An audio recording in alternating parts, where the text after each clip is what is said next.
got more questions, but I tell you, if you have a problem figuring out whether you're for me or Trump, and you ain't black, they're going to put you all back in chains. Even call centers, which rushed overseas in the hundreds of thousands.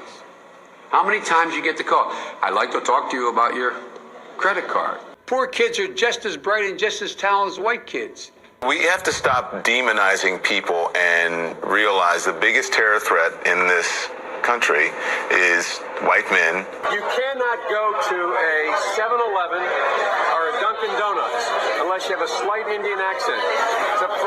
I'm not joking. Oh man, it's kind of sick how much joy I get out of being cruel to old white men. Other quote, dumbass effing white people marking up the internet with their opinions like dogs peeing on fire hydrants. Another quote, hashtag cancel white people. Here's another one, quote, white people have stopped breeding. You'll all go extinct soon. That was my plan all along. Generalistic.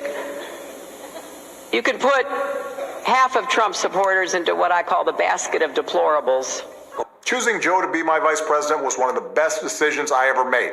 The first sort of mainstream African American who was articulate and bright and clean and a nice looking guy.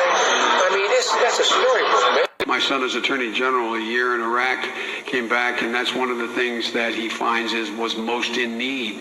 When he was over there in Iraq for a year, people would come to him and talk about what was happening to them at home in terms of foreclosures, in terms of bad loans that were these Shylocks who took advantage of these women and men.